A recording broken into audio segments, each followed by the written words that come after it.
We have everything from tampons to hair color to shaving cream, even nail polish back here in the supply room. But one thing we're not showing you is underwear. I am joined by Shant Chakmakian with Junior Chamber International Edmonton, and we're talking about your newest fundraiser. It's an underwear drive for yes. So before we get started, tell us what JCI is to kick things off.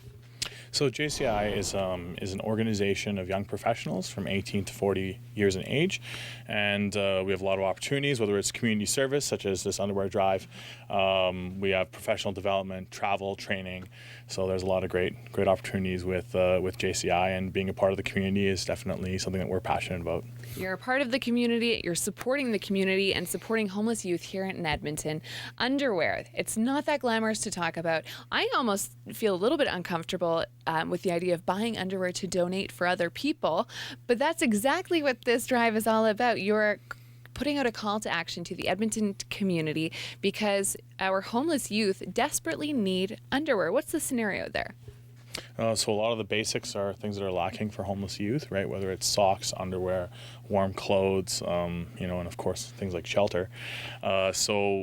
Definitely buying underwear for some people may be uncomfortable, but if you're uncomfortable with it personally, one thing I would recommend is if you're a woman, buy women's underwear, and if you're a man, buy men's underwear. Recommended of various sizes. Yes. For like I and a few other people have gone and bought underwear for various genders, and there weren't any issues. You just kind of pay for it and it's okay. So there we go. Buy a party pack, buy a women's party pack, and then just bring it on through. You can make that donation, bring them to any of the Youth Emergency Shelter Society locations.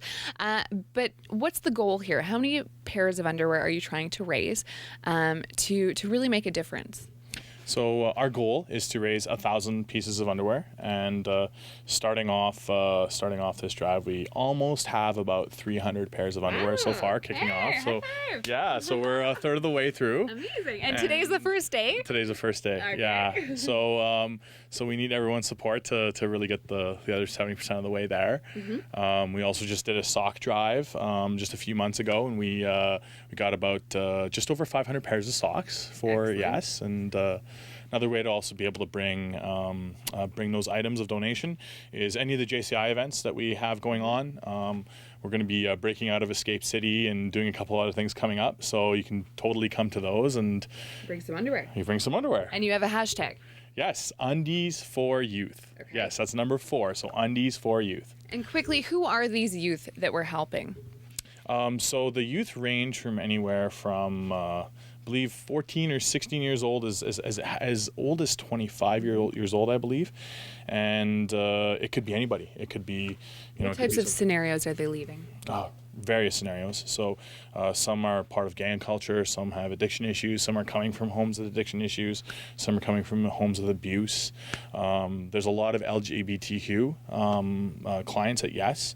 Even though they make about 5% of the youth population, they currently make about 40% of the homeless youth population. So Wow.